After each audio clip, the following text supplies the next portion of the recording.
So post-mortem, mortem means dead, right? So in this case, it means fracture happens, your parts falling apart, and you come in as a fracture mechanics expert to look at the broken parts and trying to understand what happened. So it turns out that that broken part actually can give you a lot of clue on what have happened. So that's the last topic we're going to cover in this lecture. So the purpose of post-mortem analysis is to better understanding of micro-level mechanism. How does it get involved into the fracture process? So I remember the first, my experience with fracture mechanics was when I was a graduate student in China, that a Chinese airplane crashed, and so they were trying to have analysis, post-mortem analysis, to understand what had happened. So I was in the aircraft engine department, and so we have a whole slew of professors doing all kinds of aerodynamics analysis and vibration analysis and all that. It was a huge department-wide project. So, of course, at that time I was a graduate student. I have no idea. The professor asked me to run vibration analysis. I just do vibration analysis. So eventually what they figured out was that they were, it was the forging. It's a manufacturing defect that had some, when they forge, they have a defect that gets forged into the material, and then that become a crappy insertion site, and then eventually broke that part. So all the aerodynamics and all that was clearly not very useful. It turns out it's just manufacturing defect. So this is where your first thing you do, and at that time I've never seen that part, and turns out it was that they have people, the metallurgists, look at the part and clearly identify that it's not some aerodynamics issue or vibration issue, it was the defect. So it helps to understand the micro-level, microstructure mechanism. Identifying the source of fracture. So is the fracture because you have an overloading, or because you have fatigue, that crack that was not identified? So based on that, we'll show example how you can tell how it's fractured, and also determine the mode of crack propagation and the external load history. So in that case, this is probably a more liability issue. So if, say, the Boeing aircraft was flowing according to what they specify and it broke, then it's Boeing probably have some fault to that. But if it's some stupid pilot that did some stupid thing and that broke, then Boeing probably will say it's not my problem. So that's where the lawyers battle out. But the lawyers, when they battle out, they have to base on what the expert to assess what happened. So it's kind of like a detective work to go back and try to find out what's going on. Okay. So the first thing we talk about in this class about there are two types of fracture, either brittle fracture or ductile fracture, right? So if you have brittle fracture or ductile fracture, you can look at the fracture surface and see clearly, you can pretty much identify whether you have a brittle fracture or a ductile fracture. So in this case, you can see that these are very characteristic of brittle fracture. So you can think of brittle fracture, think of ice, right? If you have a sheet of ice that breaks, it will be always very straight lines, very clear cut. That's what you see over here. You have this river pattern, but you can see there's not something that kind of very smooth. It's very jagged, and then you have cleavage. Fine like mark or cleavage tongues, this all indicate that the material went through brittle fracture, and that if it happens at cold temperature, that makes sense. So ductile fracture, so you think of kind of plastic, right? So you pour the plastic, or think of some gel. When you pour it, it will slowly deform and conform to the shape, and then eventually separate. So you will see some kind of this kind of dimple that is very characteristic of ductile fracture. It has very smooth lines instead of very straight, sharp lines. So that is one thing you determine whether your fracture is brittle or ductile fracture. If you have corrosion, of course, then you can see some signs of corrosion. So when you say corrosion for cracking, it's usually the corrosion will either form a corrosion pit or it attack the grain boundary. So those corrosion spots generate crack initiation site, and then eventually it will break the part. So for example, in here you can see the grain boundary get started at the corrosion spot and then propagate along the grain boundary, right? So in this case, you have probably corrosion at the surface, you start to propagate into the material, and you can see those are fatigue marks. So for this one, it's very clear. You can see, if you see this, usually, so that is the crack initiation side, and up to here is the crack propagation, and then that's final fracture. So remember we said, so in this case, do you think this is brittle fracture or ductile fracture? Brittle. It looks pretty brittle, right? So that's usually, remember we said when it's final fracture, we treat most of the material as brittle fracture, because that's when it happens very fast, and the material almost behaves like brittle material, even though the material itself is ductile. So for fatigue, of course, what you're looking for is the beach mark. I don't know why they have different names. I will just call this fatigue striation. I don't know what's the difference between this and that, right? So because of your fatigue load change, that coming increase and decrease, you will see this kind of very characteristic marks as the crack propagate. So this is kind of like the tree rings. If you cut a tree and you count the rings, you know how many years the tree has been growing. So this is the same thing over here, that each of these mark is correspond to one cycle. So you actually be able to count how many cycles the material has gone through before it's fractured.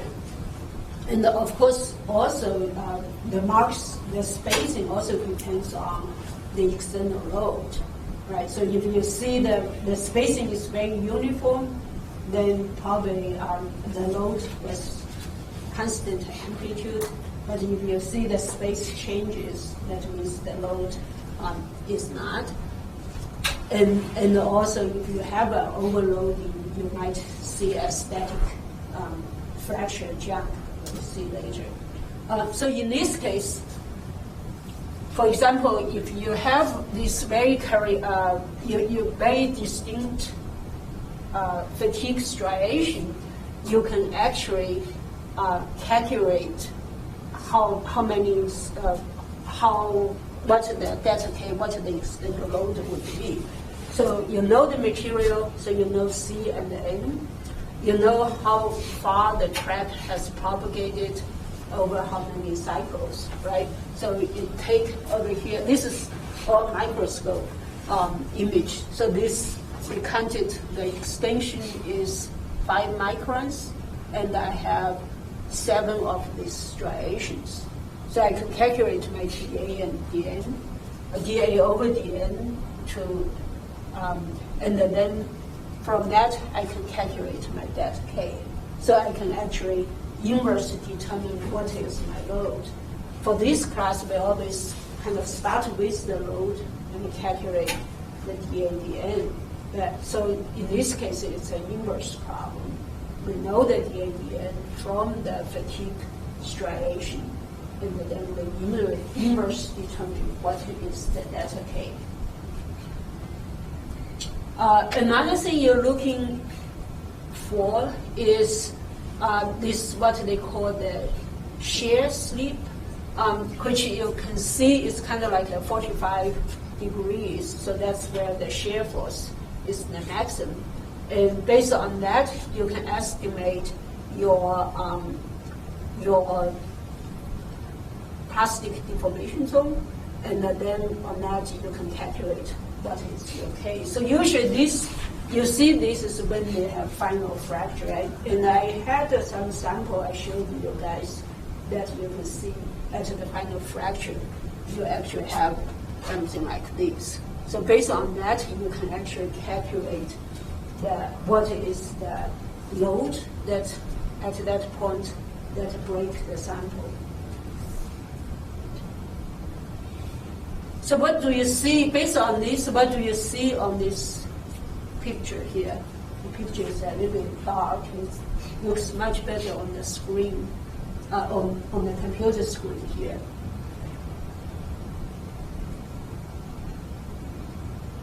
Where does the crack, so this is, you have a ball over here, right? Where does the crack initiate? The bottom. At the bottom? Okay. It's probably somewhere over here,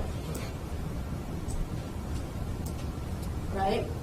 And when did when what's the maximum crack length that the material sustained? At the end of the mark over here.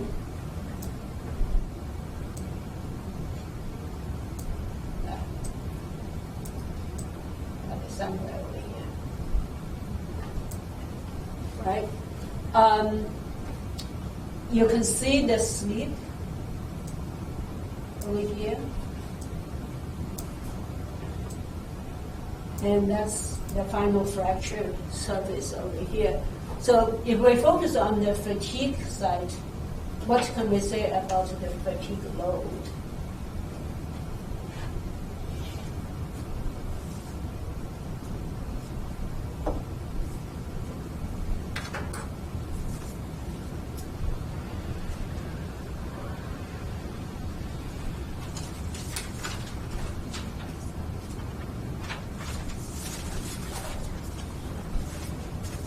Variable amplitude.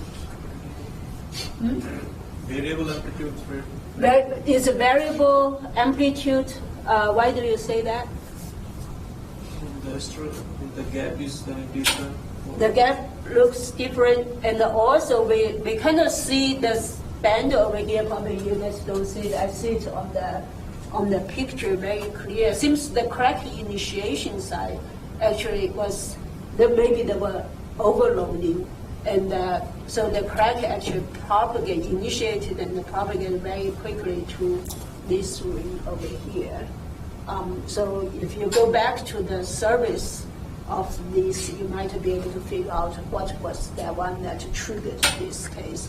And then you have crack propagation over here, and somehow here seems to be the crack was retarded, and then another, right? So you can actually identify 3 regions on this sample that, on the surface that eventually cause the components to fail. So that's basically what you can trying to figure out how to based on the surface you see, how do you decide whether what was the load and what caused this problem. So if you have to do calculation, how would you treat this problem?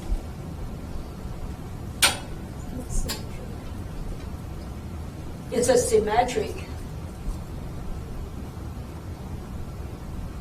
So clearly, so this is a bowl, right? That's a bowl. Maybe you have a screw goes through. So what kind of crack do we have?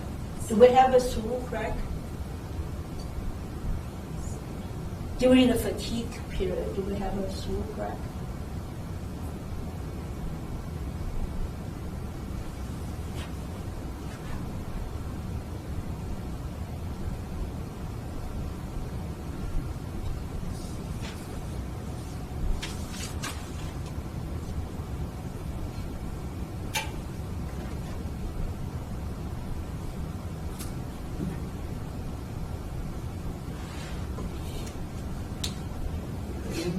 In this, are you talking about this case? Yeah, I'm talking about this case. What do you think? So we only look at the surface. Based on this, what would be that part look like originally? There should be a through crack. I mean, there is. Probably there is a hole. Right. So the hole goes through. So what? So let's start. Let's try to reconstruct this. What would be the part look like if you have to draw a diagram of the part and what the load will be look like?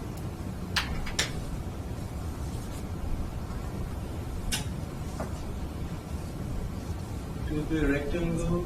Okay, so we will have a. Okay, maybe I should do it over here.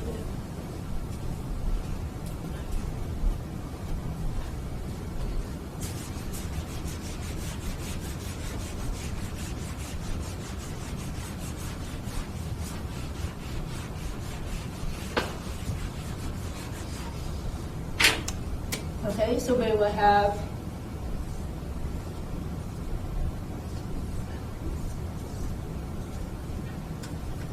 some part like this, and we have a bowl, right? So we have a hole goes through that.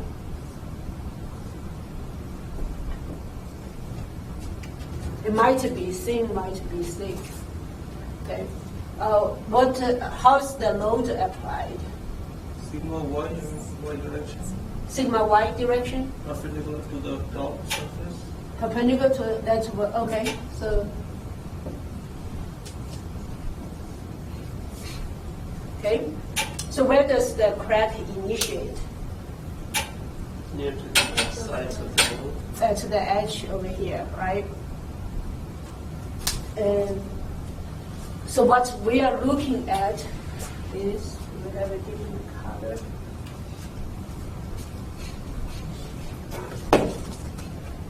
They're stingy with the marker. All right. So what we are looking at is essentially that surface over there. The crack starts to initiate over here, and that propagate like this, right? So that's the marker that we see over there. And the way it reach certain dimension, it starts to fracture through that, clip out the whole thing, right? So how would we treat this crack? What model can we use?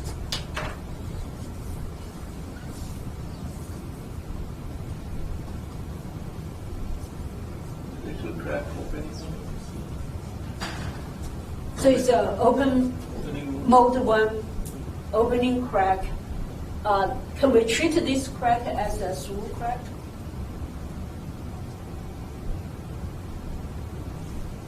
So for mode 1, we approximate it as a block.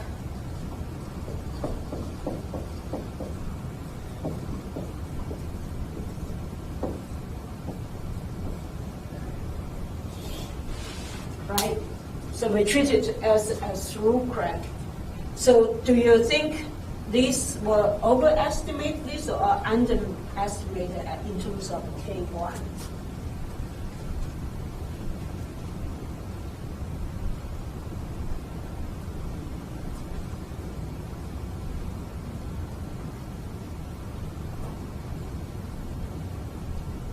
So say this is our true K1, and then this is my K of folded mode. We have hole already, right? We have a hole already, yes.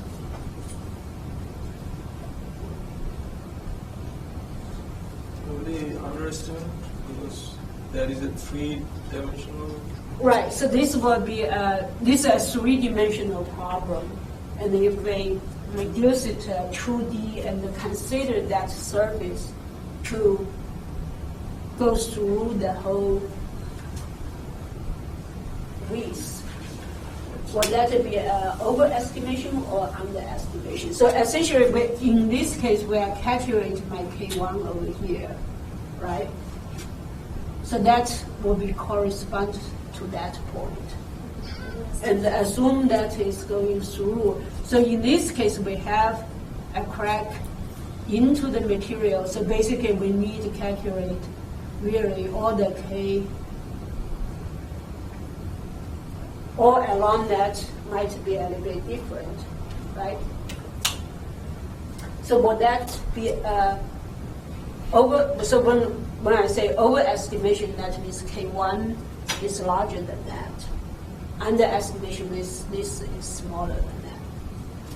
I think if we take the crack tip as the first, I mean the whole that A equal to the whole crack, it will be overestimation, right? Okay, right. So if this is A, for example, this is the crack, we call this A, and then this is D, and then assume it's symmetric. So here will be the A effective over here will be D plus 2A, right? So with that, so you think this will be an overestimation of that, right? Everybody agree? Because the crack do not just go straight, it become thinner first. Yeah. Right. So another way to think of it is in this case, there's no material behind that point to trying to hold it together, right? In this case, you do have material that are not separated on the other end, right? So that material will resist the opening. So that definitely will reduce the K1 over here. So in this case, this will be an overestimation. That will.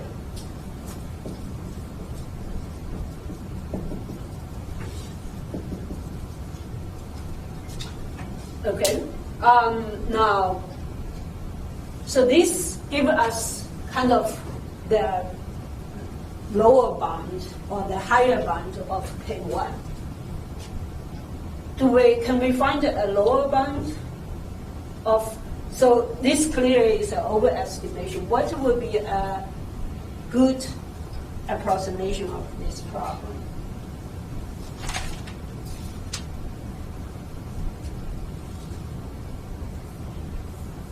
If we see from the right side, I mean the crack, suppose the crack is going to the other direction. Okay. Along the width. In this direction? You look from here? Yeah. Okay. It has the longer thickness.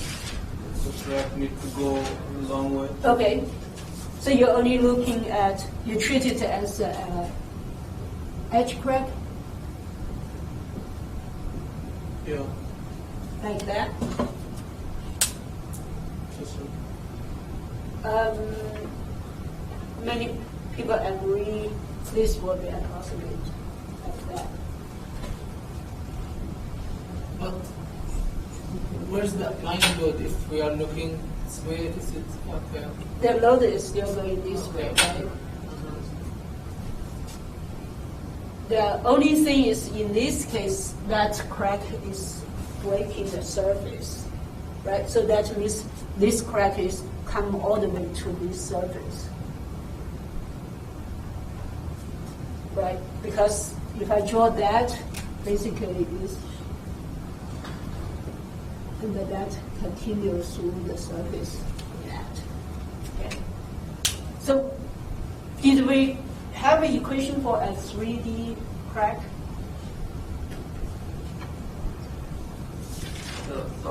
The thumbnail crack, right? So this is one estimation. We know that is overestimation, and the edge crack clearly does not apply because it did not break the surface over here. So the only thing we know about 3D crack is a thumbnail crack that goes like that.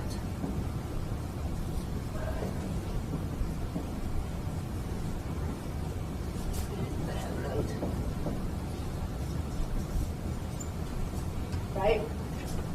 So the difference over here is that we have this hole go through the thumbnail. So the question is, so we go over here, right? That hole itself is going to generate stress concentration around probably this point over here, right? So this will be, if we take this without the hole and with the hole, do I overestimate or underestimate? So again, so this one we call K1 thumbnail. So is that one larger than this guy or smaller than that guy? Smaller. That one will be smaller, okay? What's the reason that you think it's smaller? We have no hole, so like if we compare it with no hole in the 2D, it may be smaller because no sigma effective, no A effective. Right. So you have first of all you have stress concentration over here, and also the hole has no material in the back, right? And this guy actually have material in the back. So the material in the back over here is going to try to keep the crack together, and then the material doesn't have here, so that means at this edge, most the crack opening, when you apply the same load, probably will be larger than the same point over here. Right? Everybody agree with that? Okay. So that gives you the lower bound. So, yes? So why did we assume the uniform tensor loading here? I mean, it seems that there is the bending load applied, non-bending and the concentrated load applied on the edges. That the crack did not initiate from the center. It initiated from Okay. the edge of the... Okay, so this is, right, so this is a good question too. So if I have, so let's start without the crack. If I have this part with a hole, and assume I have uniform loading, where do you think the crack will initiate?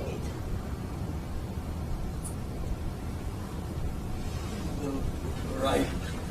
Okay, so let me actually, this is a good discussion.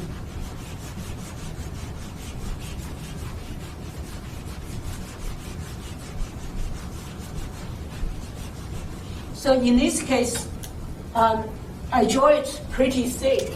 So look at, let's see, if I have a thinner one, the same geometry, it's just my thickness is thinner.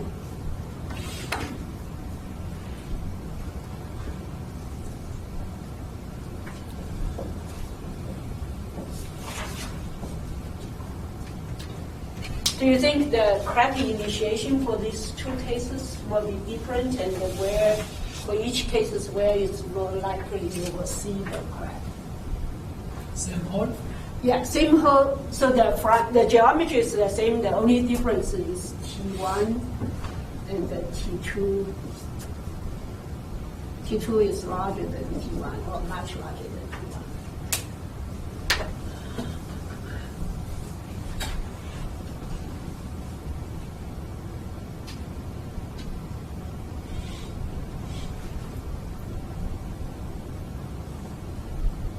Crack should initiate from the same. Okay. So for this one, let's look at this one. Where do you think the crack will initiate?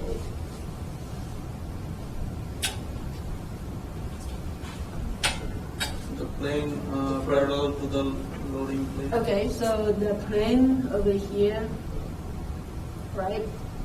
And how about this one? In terms of the initiation plane, Should be the will be same. the same, right?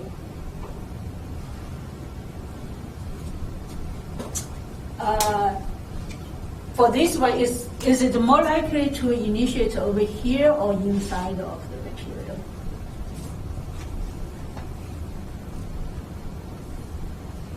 Outside, I guess. Outside something. Why do you think it's more outside? Because in the middle, let's say if it's a middle point, then my guess is we have material on both sides of that, so it has more resistance. Okay. But at the front surface, it just has material on one side, so it's more likely More, to fracture. it's more likely to default. Okay, so in this case, on the surface, do we have plane stress or plane strain? Plane stress. We have plane stress, right? And based on our plastic deformation, your plane stress, for plane stress, the plastic zone is larger, right? So what that indicates is that the plane stress, the material is easier to deform plastically. And we know that usually plastic deformation is the kind of precursor of crack initiation, right? So in this case, the crack actually is more likely to initiate on the surface for a thin plate. So this is plane stress. Another reason is also, especially for metal, the crack will initiate, even though we know metal is polycrystalline.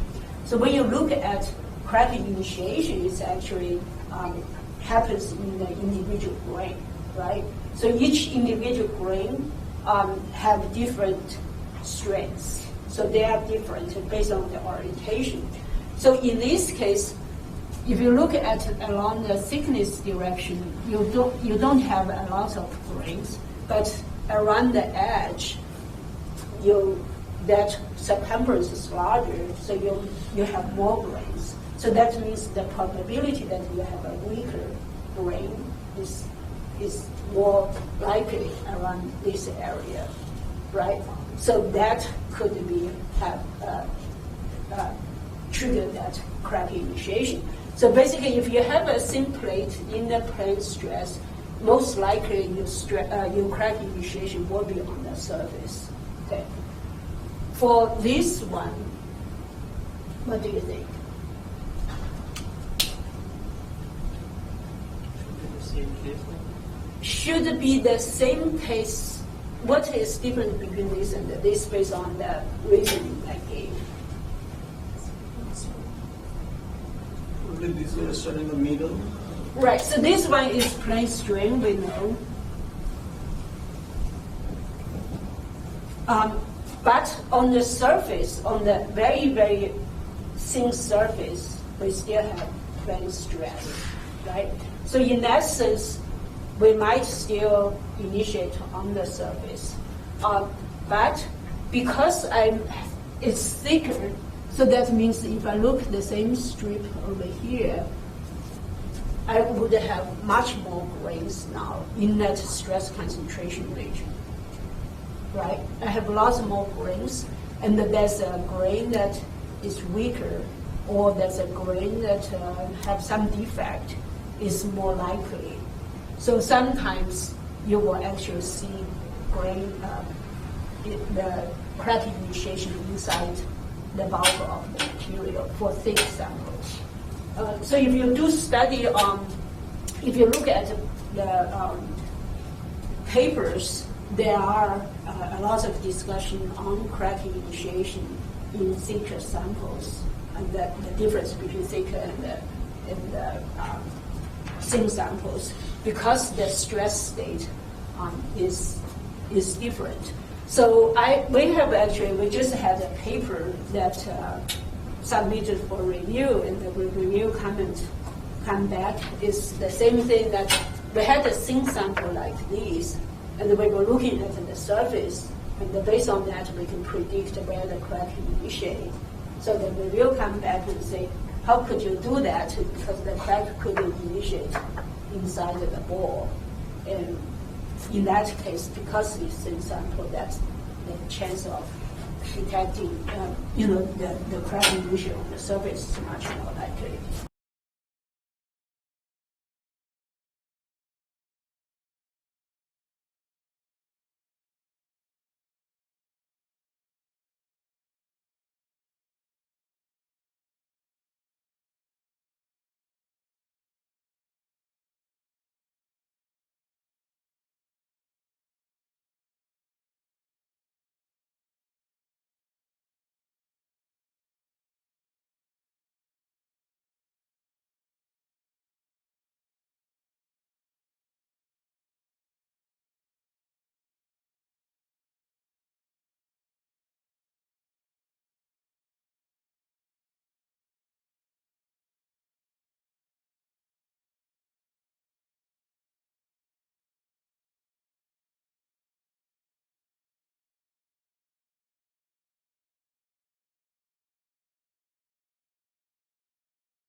So I'm not going to solve this problem, but I think that we have a very good discussion on when you have a part, you actually, it does not fit into the textbook example, but you can actually apply the, what you learned and do an approximation. In this case, you actually will be able to define what is the upper bound and what is the lower bound. And of course, in this case, you have the shear slip over here that you can estimate what is your final fracture, the stress intensity factor.